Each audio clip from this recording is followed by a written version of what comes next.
Je voudrais reprendre ce que vous avez dit sur le drame des migrations. N'oublions pas un refrain qui, dans la Bible, dans l'Ancien Testament, revient.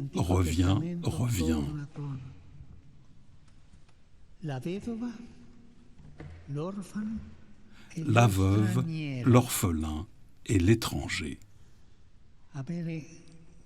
Avoir compassion, dit le Seigneur déjà dans l'Ancien Testament, de ceux qui sont abandonnés. À cette époque, les veuves étaient abandonnées, les orphelins aussi, ainsi que les étrangers, les migrants. Les migrants font partie de la révélation. Un grand merci au peuple et au gouvernement du Luxembourg pour ce qu'ils font pour les migrants. Merci.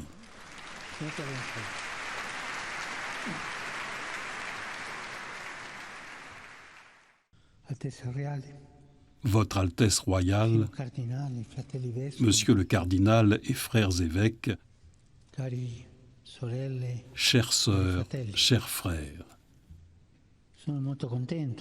je suis très heureux d'être ici, parmi vous, dans cette magnifique cathédrale.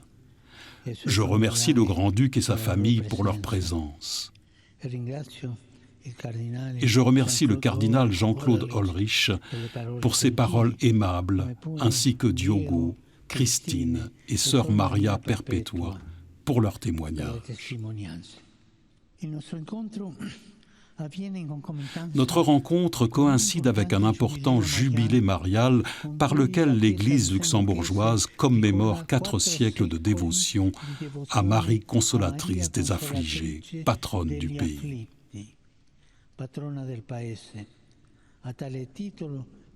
Le thème que vous avez choisi pour cette visite correspond bien à ce titre, pour servir.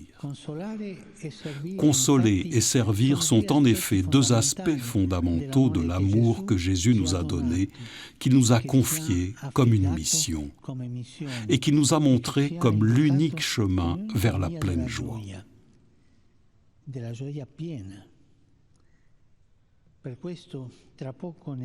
C'est pourquoi dans quelques instants, nous demanderons à la Mère de Dieu, dans la prière d'ouverture de l'année mariale, de nous aider à être des missionnaires prêts à témoigner de la joie de l'Évangile, en conformant notre cœur au sien pour nous mettre au service de nos frères.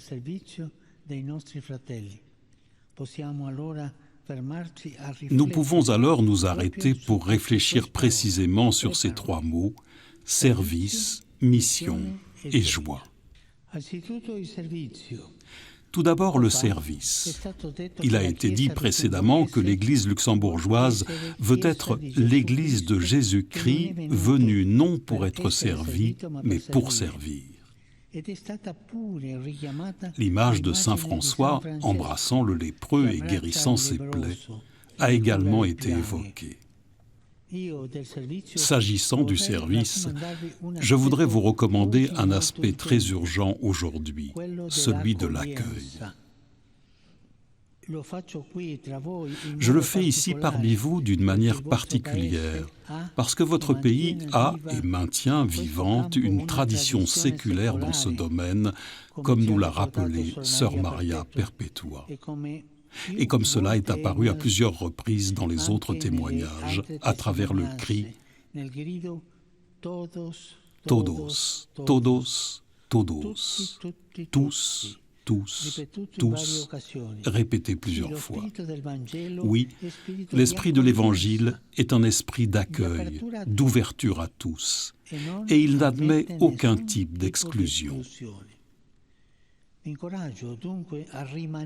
Je vous encourage donc à rester fidèle à votre héritage, à cette richesse que vous avez,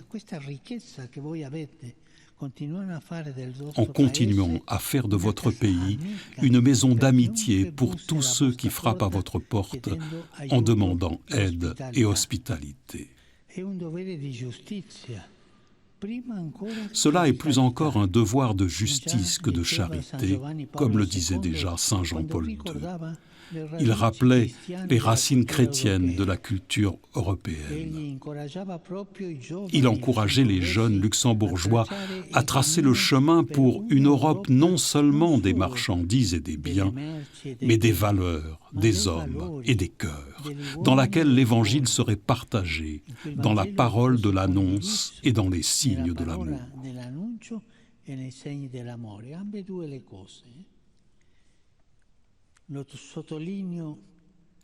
Je le souligne parce que c'est important. Une Europe et un monde dans lesquels l'Évangile serait partagé dans la parole de l'annonce et dans les signes de l'amour. Et ceci nous amène au deuxième thème, la mission. Tout à l'heure, le cardinal archevêque a parlé d'une évolution de l'Église luxembourgeoise dans une société sécularisée. J'ai aimé cette expression. L'Église, dans une société sécularisée, évolue, mûrit, grandit. Elle ne se replie pas sur elle-même, triste, résignée, rancunière, non, mais dans la fidélité aux valeurs de toujours, elle relève le défi de redécouvrir et de revaloriser de façon nouvelle les voies d'évangélisation, en passant de plus en plus d'une simple approche de l'attention pastorale à celle de l'annonce missionnaire. Et il faut du courage. Et pour ce faire, elle est prête à évoluer. Par exemple, comme nous l'a rappelé Christine, en partageant les responsabilités et les ministères, en marchant ensemble comme une communauté qui annonce et en faisant de la synodalité une manière durable d'être en relation entre ses membres. Les jeunes amis qui ont interprété tout à l'heure quelques scènes de la comédie musicale Laudato Si nous ont montré une très belle image de l'importance de cette croissance. Bravo, ils ont fait très bien. Merci pour le cadeau que vous nous avez fait. Votre travail, fruit d'un effort communautaire impliquant de nombreuses personnes de l'archidiocèse, est pour nous tous un signe doublement prophétique. Il nous rappelle d'abord nos responsabilités à l'égard de la maison commune dont nous sommes les gardiens et non pas les despotes. Mais ensuite, il nous fait aussi réfléchir sur la façon dont cette mission, vécue ensemble, constitue en elle-même un merveilleux instrument choral pour dire à tous la beauté de l'Évangile. Et cela est important, c'est important pour nous tous.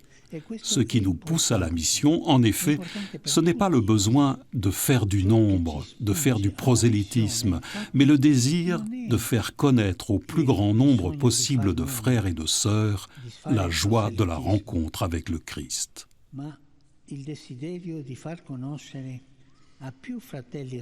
Et je voudrais rappeler ici une belle expression de Benoît XVI. L'Église ne grandit pas par prosélytisme, mais par attraction.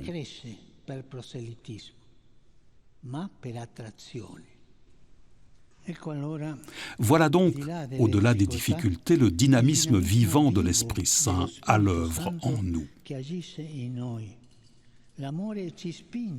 L'amour nous pousse à annoncer l'Évangile en nous ouvrant aux autres et le défi de l'annonce nous fait grandir en tant que communauté, en nous aidant à surmonter la peur de nous engager sur de nouveaux chemins et en nous incitant à accueillir avec gratitude la contribution de chacun. C'est une dynamique belle, saine et joyeuse qui nous fera du bien de cultiver en nous et autour de nous. Venons-en ainsi au troisième mot, la joie. Diogo, en parlant de l'expérience des Journées mondiales de la jeunesse, rappelait le bonheur qu'il a ressenti à la veille de la fête en attendant avec ses pairs de toute provenance et de toute nation le moment de notre rencontre, ainsi que l'émotion de se réveiller le lendemain matin entouré de nombreux amis. Et encore l'enthousiasme ressenti lors de la préparation faite ensemble au Portugal et la joie, un an après, à se réunir avec les autres ici au Luxembourg. Vous voyez, notre foi est ainsi. Elle est joyeuse, dansante, parce qu'elle nous dit que nous sommes les enfants d'un Dieu ami de l'homme, qui nous veut heureux et unis, et ne peut être davantage réjoui que par notre salut. À ce propos, je vous en prie, ces chrétiens tristes, ennuyeux et à la triste mine font du tort à l'Église. Non, ce ne sont pas des chrétiens. S'il vous plaît, ayez la joie de l'Évangile. C'est ce qui nous fait tant croire et grandir. À ce propos, je voudrais conclure en rappelant une autre belle tradition de votre pays dont on m'a parlé. La procession de printemps, Spring Procession, qui a lieu à Echternach, à la Pentecôte, en mémoire de l'infatigable travail missionnaire de Saint Willibrord, évangélisateur de ce pays. Toute la ville se déverse dans les rues et sur les places en dansant, avec de nombreux pèlerins et visiteurs qui accourent. Et la procession devient une très grande et unique danse.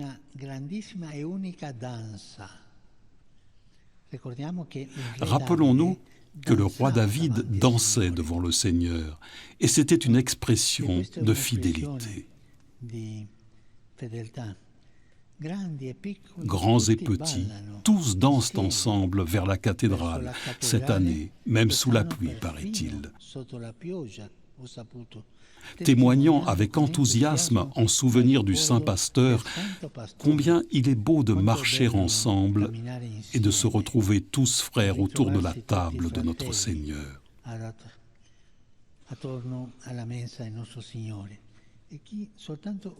Et ici, juste un petit mot, s'il vous plaît, ne perdez pas la capacité de pardonner. Vous savez que nous devons tous pardonner, mais savez-vous pourquoi?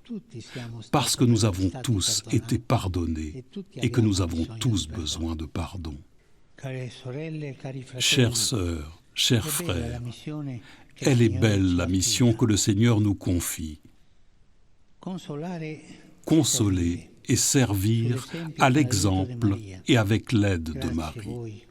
Merci à vous, personnes consacrées, pour le travail que vous accomplissez, séminaristes, prêtres, tous, et pour l'aide généreuse que vous avez voulu partager avec ceux qui sont dans le besoin.